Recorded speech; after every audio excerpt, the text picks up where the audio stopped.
Welcome back नाजरीन। पाकिस्तान तहरीक इंसाफ ने हर forum तो इस्तेमाल किया है, वेट भी करते रहे हैं। अब इस सारे प्रेशर, इस इस्लामाबाद पहुंच जाने के बाद भी इमरान खान साहब की रिहाई, चले बाकी मुतालबात 26वीं यानी तरमीम, वो तो एक लेंथी प्रोसेस है, लेकिन एक गुडविल जेस्चर के तौर के ऊपर अगर हुकूमत इंगेज करना चाहे तो कुछ कैदी या डॉक्टर यास्मीन राशिद साहिबा, उमर सरफराज चीमा साहब परोल पे, या उनकी रिहाई तो मुमकिन है ना सर? नहीं, मेरा नहीं ख्याल कि उनकी रिहाई प्रैक्टिकली, हाँ ख्वाहिश तो जारी बात है हर एक की है कि उनकी रिहाई हो, लेकिन मेरा नहीं ख्याल कि वो इतनी आसानी से हो सकती है, और ना ही इमरान खान साहब की रिहाई शायद इतनी आसानी से हो सकती है। वो जो चीज अभी, आई एम सॉरी, एक मिनट, बीच में कॉल आ गई, सॉरी। That's okay. जी जी, जो चीज इंपॉर्टेंट है वो जहन में रखने वाली है कि जो सिचुएशन डेवलप हो चुकी है वो उस जगह पर चली गई है कि देखिए, मैंने अभी कहा कि कोई भी जो सिचुएशन इस वक्त है, अब जैसे कंटेनर्स लगते हैं लोगों को डेटरेंस के लिए, रोकने के लिए, सब कुछ के लिए, लेकिन ये पॉलिसी होती है फौज की, पुलिस की, या किसी भी एजेंसी की कि यार आपने बंदे थोड़ी मारने हैं, आपने एक डेटरेंस क्रिएट करनी है, स्पीड स्लो करनी है, जो कि वो काम करते हैं। ब्रीच होती ही होती है, ये नहीं हो सकता कि आप करें अनलेस के आप उनको वॉर्न करें विद एक्चुअल बुलेट्स के लिए, फिर आ गया, फिर तो कोई मरने के लिए तो कोई आगे नहीं आता ना। बस ठीक है, एक एंगेजमेंट होती है, जो आपने फ्लो तोड़ना होता है वो तोड़ देते हैं आप, फिर आप एक लेयर्स क्रिएट करते हैं। अच्छा, पुलिस है, यहां से ब्रीच हो गई, अब उसके बाद रेंजर्स है, फिर ये है। मेन मकसद क्या है कि यार किसी तरह से हमने डी चौक से दूर दूर रखना है। इवेंचुअली वो इस्लामाबाद में तो आएंगे और इस्लामाबाद में कोई ना कोई जगह उनको मिलेगी, बट ये बड़ी फ्लूइड सी सिचुएशन है, अभी ये नहीं पता कि यहाँ आके किस तरह का ग्राउंड स्वेल मुनीब साहब, होता है। कल से एक खबर सर्कुलेट हो रही है कि मुमकिनात में से कि इमरान खान साहब को बनीगाला मूव करके सब जेल करार दिया जाए।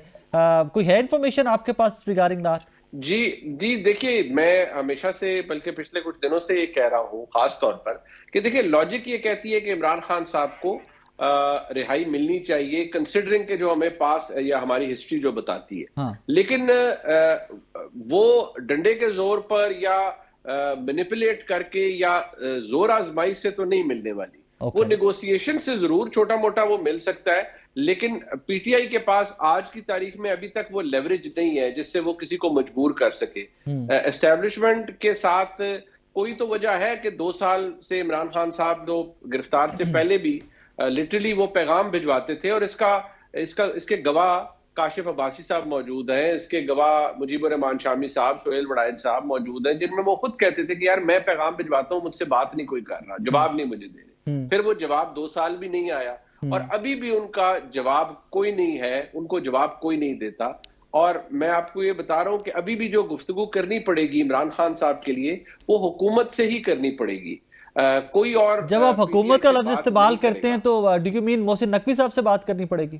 देखिए, मोहसिन नकवी साहब अलॉन्ग विद हिम एक दो को और होंगे, बट मोहसिन नकवी साहब ने तो पब्लिकली डिनाई भी किया है ना कि नहीं जी, मुझसे कोई बात नहीं, मैं कोई बात नहीं कर रहा। ये ज़हन में रखिए, मोहसिन नकवी साहब इज एस्टैब्लिशमेंट। वो एक एस्टैब्लिशमेंट का ही चेहरा है, और वो बड़ी ताकतवर शख्सियत है, और वो मामलात उनके अपनी जगह मौजूद है, लेकिन कोई कंसीड करने के लिए तैयार नहीं है इस वक्त। अवाम बेशक निकले, अवाम तो देखिए, हमने ड्रामा 2014 में भी देखा, वो तो एक फ्रॉड था, उसमें इमरान खान साहब और जहीरुल इस्लाम साहब और वो तारुल कादरी साहब थे, वो भी एक रियासत को हैंडीकैप करने के लिए किया गया, बट वो फेल हुआ डिस्पाइट द फैक्ट कि आईएसआई की सारी सपोर्ट मौजूद थी, अंपायर की उंगली, बट इमरान खान साहब बुरी तरह नाकाम हुए।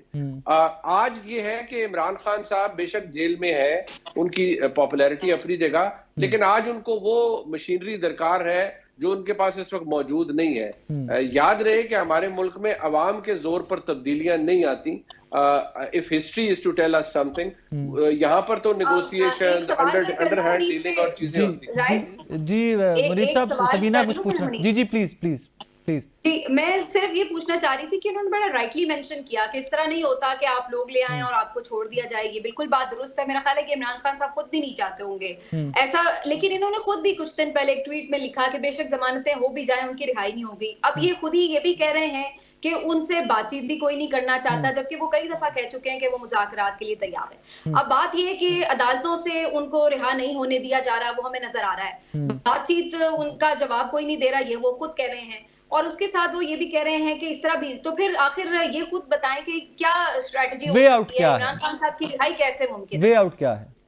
देखिए, जो मैंने अपनी ट्वीट में लिखा था, मैं उसके हर्फ ब हर्फ के ऊपर कायम हूं एज अ सहाफी कि वो पॉलिसी है जो नहीं तब्दील हुई। मैंने कहा ना, जब मैं ये कहता हूं कि उनसे कोई बात नहीं करना चाह रहा, तो again I am endorsing my point of view, या मेरी जो खबर है कि वो पॉलिसी तब्दील नहीं हुई आज तक। जैसे ही हो जाएगी तो वो सब हालात ठीक हो जाएंगे, क्योंकि इमरान खान साहब की जंग या किसी भी हमारे मुल्क में जो अशराफिया की जंग है, वो कोई ये तो नहीं है ना कि हमने एस्टेब्लिशमेंट से सिविलियन स्पेस वापस लेनी है। वो तो ये है कि आपने उनके आगे हाजिर होना है कि ठीक है जी, अभी हम मौका दें। That's very unfortunate, that's very unfortunate कि अगर डेमोक्रेसी अगर डेमोक्रेसी के अंदर ये स्ट्रगल होती कि हमने पॉलिटिकल स्पेस वापस लेनी है, तो आई थिंक बहुत सारे लोग। लेकिन राय मैं इससे थोड़ा सा इख्तिलाफ करती हूँ। मेरे नजदीक ये बात उनकी ठीक है, हिस्टोरिकली हम ऐसा ही देखते हैं और अभी तक हमने यही देखा है कि मुख्तलिफ सियासी जमातें यही चाहती हैं कि उन्हें एस्टैब्लिशमेंट की आशीर्वाद हासिल रहे और वो उनके छतर छाया में हुकूमत भी करते रहे। इसकी इस वक्त सबसे बड़ी एग्जांपल ये हुकूमत भी है, जो कि खुद कई दफा इसी तरह के हादसात का शिकार हुई है, लेकिन इसके बावजूद भी इस वक्त हम देख रहे हैं। लेकिन यहाँ पे मेरी दो चीजें हैं जिसकी वजह से मैं ये समझती हूँ कि डिसएग्री मैं करूंगी। एक तो ये कि अगर ऐसा ही था कि सिर्फ इस बात की मसला है कि ये खुशनुदी हासिल करना चाहते हैं इमरान खान या पीटीआई एस्टैब्लिशमेंट की, तो उसका तो एक आसान शर्त और मुतालबा सबसे पहले ही आ चुका था कि जी आप 9 मई की माफी मांग लें। तो उन्होंने फिर क्यों अभी तक 9 मई की माफी नहीं मांगी? अगर मसला सिर्फ यही था कि खुशनुदी समीना साहिबा, माफी ये बड़ी सादा सी लॉजिक है, मैं अपनी जो मुझे समझ आती है। माफी मांग लेते तो फिर तो मुलजिम बन जाते ना, मुलजिम में मुजरिम भी बन जाते कि हाँ किया है तो माफी मांगी है। ये तो बड़ी सादा सी लॉजिक है। ये बात भी कहीं हुई थी ना कि जी अगर माफी मांग ली जाएगी, बेशक एक निक्की जी कर ली जाए, तो उसके बाद बात कहीं नहीं हुई। मुनीब साहब कुछ ऐड करना चाहिए? वो जो पोजीशन है वो ये है कि आप माफी मांगे सिद्के दिल से। माफ करना है या नहीं करना ये उनका काम है कि उन्होंने माफी करना, क्योंकि इस बात को भी एलैबोरेट किया गया कि माफी मांगना और देना दो एक्ट्स होते हैं। माफी मांगना और देना दो एक्ट्स होते हैं। माफी का मतलब है कि आप माफी मांग रहे हैं, बाकी माफी नहीं, मेरी अगर बात मुकम्मल, जी हम बहस तो नहीं कर रहे ना, मेरी बात मुकम्मल कर जी। अगर माफी मांगना एक एलिमेंट है, माफी का पास होना, कबूल होना वो दूसरा एलिमेंट है, और वो अगले का भी और भी है, मतलब ये कि इम्तिहान भी और भी है। जी हाँ, और दूसरी बात ये है कि ये जितना भी सब कुछ चल रहा है ना, अगर इमरान खान साहब की मोहब्बत कोई सिविलियन स्पेस से होती ना, तो वो बाजवा साहब को बैठ के एक्सटेंशन ऑफर ना कर रहे होते ताहयात कि भाई मुझे कर लें, मैं आपको, आप ये ले लें, आप वो ले लें। जनरल आसिफ मुनीर की से ताल्लुक बढ़ाने के लिए, साहब मुझे बड़ी खुशी होगी कि तमाम सियासतदान एट सम पॉइंट बताएं कि जनाब हमसे फला गलतियां हुई और हमने सिविलियन सुप्रीमेसी को नुकसान हमारी गलतियों से पहुंचा। मुनीब साहब आपका शुक्रिया, सबीना साहिबा आपका बहुत शुक्रिया। नाजरीन, आज मैं देखा, इस दुआ के साथ इजाजत दीजिए कि ये जो पाकिस्तान तहरीक इंसाफ के कारकुन इस्लामाबाद के दरवाजे पर आकर खड़े हुए ना, अल्लाह करे कि इसका कोई पॉलिटिकल हल निकले, उनकी पॉलिटिकल लिजिट डिमांड जो है हुकूमत माने, दोनों इतराफ से कोई नरमी आए, क्योंकि इवेंचुअली सफर मेरा मुल्क करते है, मेरी कौम करती है। Every single day billions of rupees का नुकसान हो रहा है इस मुल्क का, और वो आपका और मेरा नुकसान हो रहा है। सिर्फ हुकूमत का या अपोजिशन का, तहरीक इंसाफ या नून लीग का नुकसान नहीं है, वो आपका और मेरा नुकसान है। अपना बहुत सारा ख्याल रखिएगा, दुआ में याद रखिएगा। अल्लाह हाफिज।